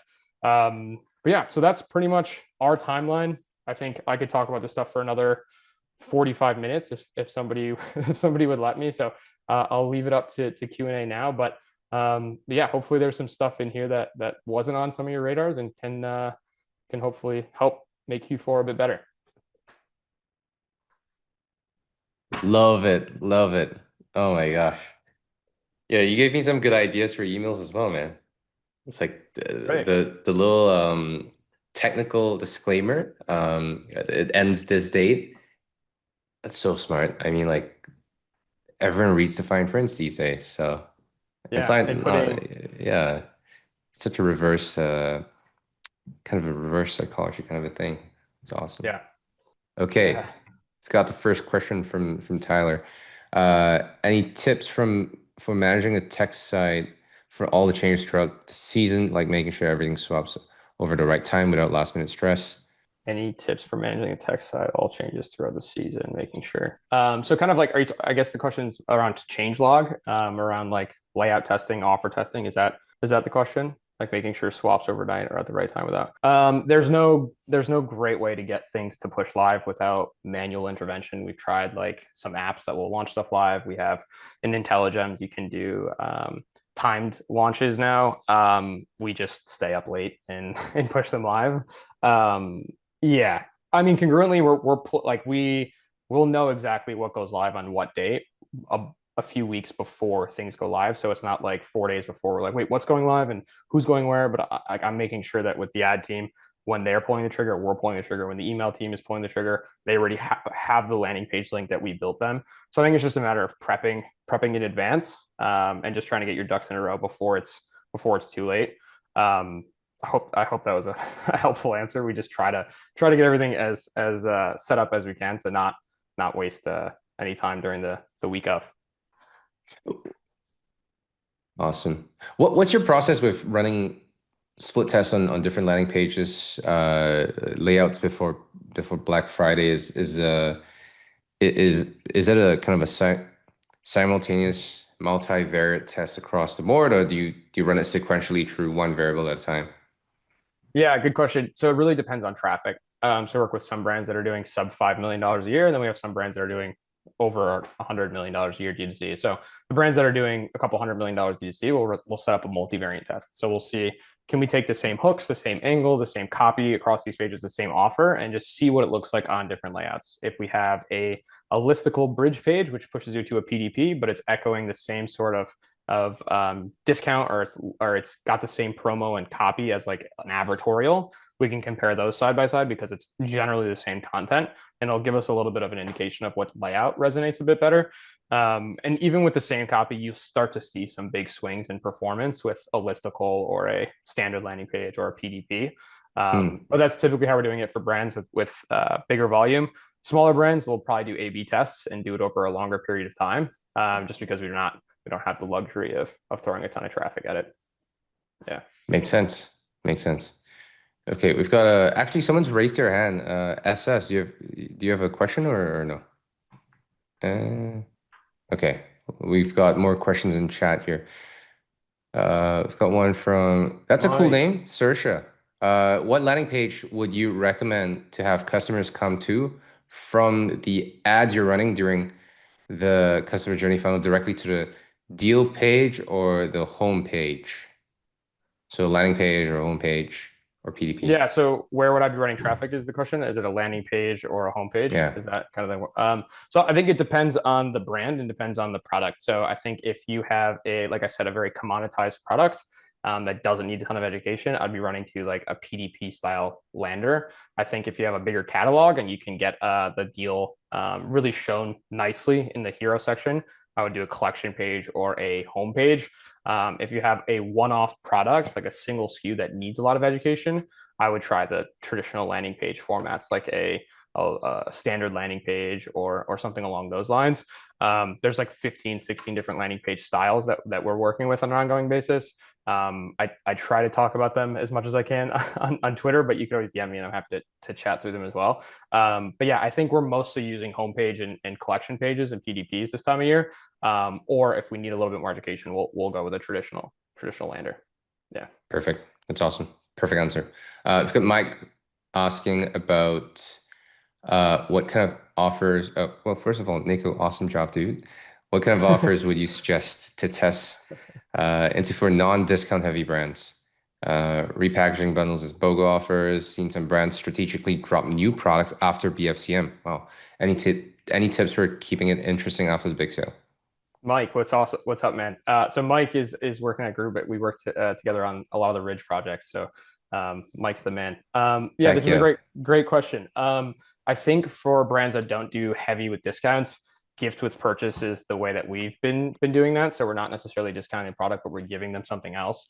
Like we have a client that's giving away an ebook this year, and we've tested it out in some evergreen stuff, and it's great. It was like someone on Upwork wrote a 200-page ebook for like $40, and it increased conversion rate by a good deal. So we have another client that's doing a sticker pack where it's like completely not related to the product, but they're doing like logo stickers. So I think when you don't want to do a discount, oftentimes that's the way to go, is like some sort of free something that goes along with it. I think also your question around packaging bundles and offers, I think if you're able to do discounts for bundles, then that's definitely the way to go. So like, say you have a product that's like $50 and you don't want to do a discount, but you're okay with doing 25% off if someone buys 3 of those for 150. I think if you can create that bundle without having to do heavy discounts, like almost like a bulk discount, that's definitely the way to go as well. BOGO offers are always great, but they're always it's essentially 50% off. So it's not the best from a profitability perspective. But I think those are kind of the ways I would think about brands that don't have discount abilities, just because maybe they're lower ticket or they just don't want to hurt brand. But yeah, does that kind of answer your question? Awesome. Perfect. Any more questions for any one of us? We've got all 3 of us on stage, I suppose, right now. So when are we partying next? Ty, come on. Heck yeah. So Tyler and I, we were partying in Greece, and it was It was after an event at Geek Out. Shout out to Geek Out. Great event if you guys haven't been. And yeah, we had lots of fun. Saw chain smokers, and it's good, a good time. Okay, one question, guys. Keep the questions coming. This is awesome. This is one of the most engaging webinars I've done. So much fun. This is great. Question for the both of you, and I'll answer it too. What is one piece of advice that you have for operators heading into BFCM? If it's just one thing that they got to do, or one advice, one takeaway from today's session, what would that be? Tough question, very tough. Just one thing. Yeah. I think from my perspective, you could have the best site in the world or the worst site in the world, but if you have a bad offer, it's gonna completely destroy it. So I'm focusing all attention. They should be focusing all attention on the best possible offer, testing it before the time comes. However way you can figure out how to test it. I've seen brands not even have an offer set up, but they run 2 different Facebook ads to see which one gets higher click-through rates. So like there's ways to do it. I think offer is the biggest one, for sure. Yeah, I can append to that. So definitely make sure that you have an offer, but don't just do, I don't know, 70% of discount just to have an offer if that's gonna hurt your margins. The offer must have sense both for the user and for you as a brand, because if you're gonna do massive discount but then actually have less margins than when you don't have a discount, it will not work. In terms of the advice from the Facebook side, do not turn off your evergreen ads that are good performers just because they don't have an offer. Love that. That's definitely new takeaway for me. And on the email and retention front, plan for a longer season than you'd expect. Your competition's thinking about it that way as well. Plan for longer. Plan for what's happening pre-BFCM, post-BFCM. Extend your reach. If you do nothing at all, that's the one thing that I think will make the biggest impact in your business. And on top of that, if you've got the resources and capacity to do so, start collecting zero-party data, start personalizing your offers and campaigns, and make it relevant to everyone. It makes a difference, and it is a significant incremental impact on your profits. For peak time like BFCM, every dollar counts. Every dollar that rolls into your profit line definitely counts. Okay, we've got one more question here. Do you have any suggestions on what sort of margins to aim for when building a sustainable offer? What sort of perceived value would you like to aim for to make it a no-brainer sell? Wow, that's a great question and a tough one to answer. Sounds like a Nico question and a Marin question. I think the no-brainer perceived value, the highest perceived value you can possibly get, and no-brainer offers, I think from what we've seen, often will have like free returns, 30-day trial, 30-day money-back guarantee. We see we've done 60-day money-back guarantees for a lot of our brands, which makes it really de-risks everything, makes it a no-brainer for people to try it, and we see less than a 1% take rate on that return, right? People don't return it even if they think they're going to. So I wouldn't be scared of the money back guarantees. They work really well from a conversion perspective, and they don't really ruin the business too much. And then in terms of perceived value, if you can add a free gift and the gift costs you $10, but you want to say it was a $60 value, that's great. The higher you can make things appear is definitely better. I guess that's my take on that. Awesome. Okay. Marin, anything else to add there, or? I mean, like the margins that you want to aim should be margins that are similar to what you usually have in your business as usual. Obviously, when you give a discount, like your margins would go away, but your conversion rate would go up, which should offset that. So it just maths, like whatever makes sense from a math perspective. Perfect. We've got a question for Marin in the Q&A, actually. Someone anonymous posted this up. Okay. Hey, Marin, quick question. For small and mid-sized brands that aren't pushing huge ad budgets, I keep hearing that it's better not to go all in on the big day itself because the larger brands flood the auctions. Instead, the advice is to focus spend on days before and after. Do you agree with that approach for us? I'd really love your honest take. I mean, yes and no. Obviously, CPMs will be the most expensive on the Black Friday itself, but also conversion rate would be more expensive. So, like, I would probably still keep the ads, but see how the things are pacing. I would not turn them off. Like, hey, and like Friday would not be good. Like, my girlfriend has a small brand, and like her best day was, Black Friday day. Although she like, there's not any crazy budget, so I would definitely not turn off the ads just by thinking it would not be good, because your conversion rate in theory should help you. If you see that like until like 2 p.m. things are not doing well, then okay, maybe you can think of pausing. Perfect. 2 more questions.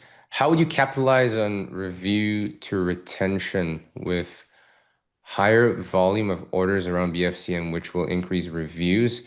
How would you capitalize on conversions? Is that a, let me see. I think it's like how, I think that's a question for you, how to capture more reviews, because you'll get bigger volume of orders during that period. Okay, so I guess, Serge, are you talking about turning reviews into an opportunity for more conversions, or is it about collecting more reviews? If it's about collecting more reviews during BFCM because you have got a higher volume of orders and etc. I think that the strategy does not veer far away from regular kind of everyday review collection strategy. It comes down to how extensive the review process is. Is it just, like filling it up on an email, like a Luke's kind of a review email, or is it more extensive, like you got to take a before after photo kind of a thing and figure out the whole process of submitting it? I think the extent of the effort correlates with the reward that you tie with that review. We find that giving giving rewards, offering rewards is a great way to secure reviews. It's worth a lot to the business, especially if it's pictures, comes with pictures or videos. I like to lean towards store credits more so than straight up gift cards or discounts or products. Store credits work well because it's high perceived value. Like $100 of store credit might just be $30 in actual kind of cost to you. But it's worth a lot to the end consumer. And you can structure it in a way such that those store credits can be given to anyone, can be used as a gift. So that is essentially free advertising, free customer acquisition. And it's an easy way to get an extra customer from an existing one. And it puts them in a nice light as well with their friends and family. So think about it that way. I'll go in that direction. Again, reviews, it's just like any other offer. It's a CTA. So split test your rewards, split test your offers and your ask, your CTAs. Same thing. The one thing that I would change in review collection is that most brands are relying on HTML emails, like those preset templates. They never work, and response rates are super low. I would lean heavier on plain text emails more so than HTML kind of design emails. Okay, more questions. I hope that answers your question. But if not, happy to have a separate conversation there. Okay, Bowen, do you have suggestions on themes or page builders to use? I'm currently using Replo and possibly looking at alternatives. Nico, Yeah. that's for you. Yeah, Replo's definitely the way to go. We've tried all of them, and we use Replo for all of our clients. One thing I will say for Black Friday, if you do have a page you know works well and you are concerned about traffic, you could build something hard coded outside of Replo. But we've run tons and tons of traffic through Replo, so that's our go-to for sure. I think you're in the right spot. Any recommendations for page layouts with 4 versions, models of a similar product? Each product has different features and price points, not just different package sizes or amounts, like in Nutra.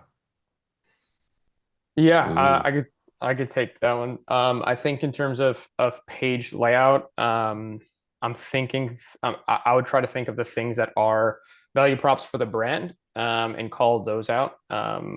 Use a hero section that's a bit more broad, have a section on value props for the brand. So like let's say it's a supplement, and all your supplements are, I don't know, made in an American factory in Pennsylvania, and that's your value prop, right? I would have a whole section on that, and then in the buy box section, I would have all the products, and we often will use like a product card that has the price point and a few checkpoints. We're often using copy like this product is best for underneath the product card, so that you can help people in a glance see which product is the one they're looking for. But yeah, page is more general on brand, unless you have a big value prop that relates to all of them. And then the layout itself of the buy box would be like a collection style, but with check marks and price point underneath. Love it. Marin? Yeah, I just want to add on that, like I would have probably like all 4 products, and then like use price anchoring to get them to buy the biggest price points, like what SaaS are doing. Like, you can buy monthly, like 1 month, 2 month, 3 months. So basically you're just pushing them with a no-brainer offer to buy the biggest package, or in your case, the most expensive product. Yeah, I love that.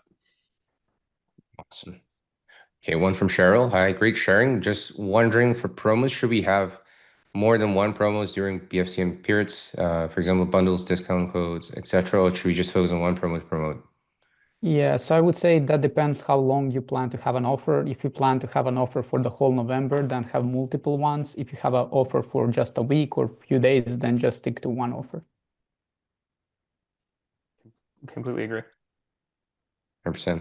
And on the email front, and email SMS push front, you can have the exact same offer personalized in a way that it sounds completely different to different segments of people.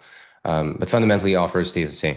So that's one way to kind of make the kind of logistics backend of the offer itself simple, but still relevant and personalized to each individual prospect customer.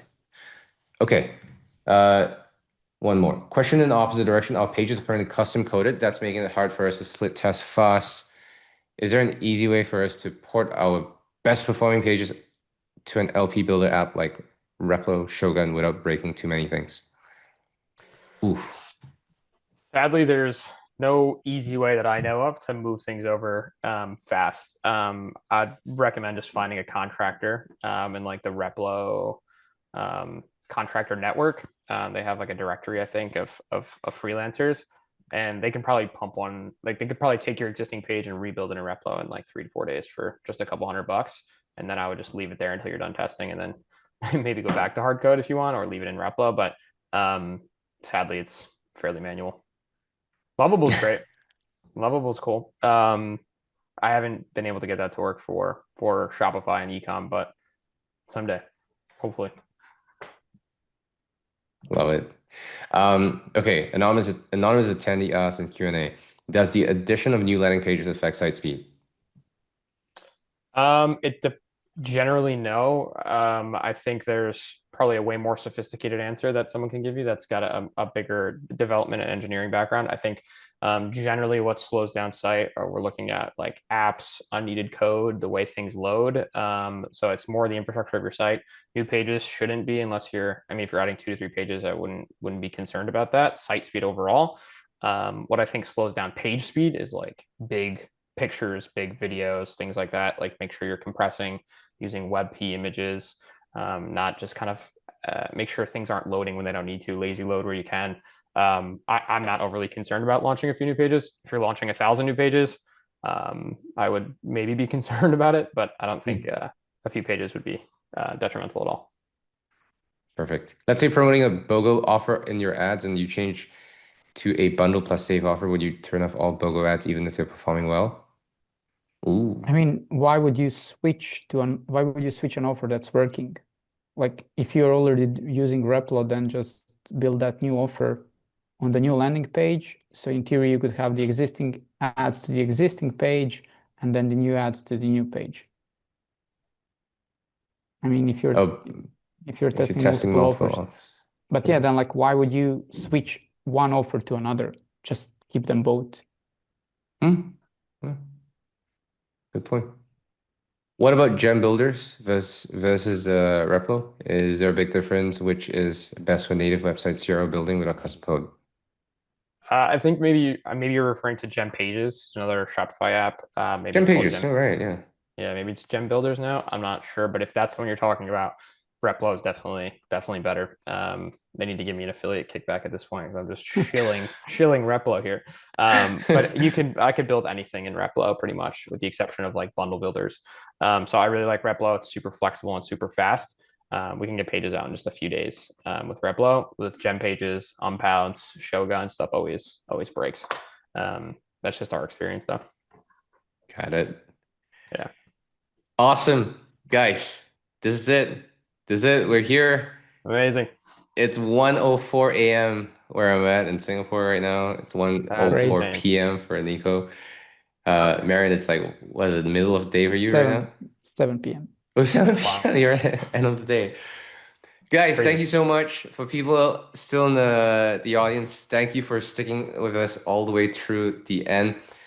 What's the best way to connect with you guys if people want to reach out and know more about your services and your agency? On me, probably on Twitter. I'm most active there and pretty much reply to all of DMs unless you're trying to sell me some shitty service. Like some crypto, maybe? Yeah. I'll send all my crypto stuff to you, Marin. Yeah, I'm on Twitter, LinkedIn.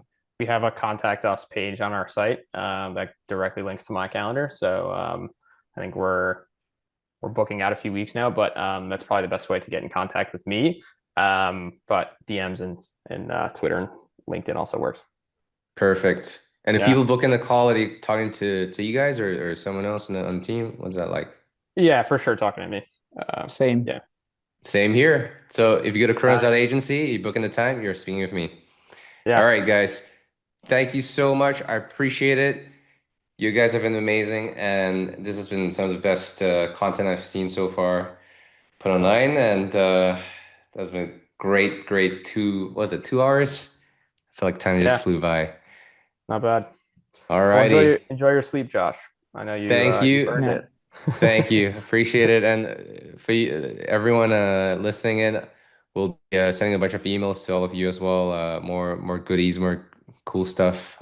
Check your inboxes. Make sure you read our emails so that it lands.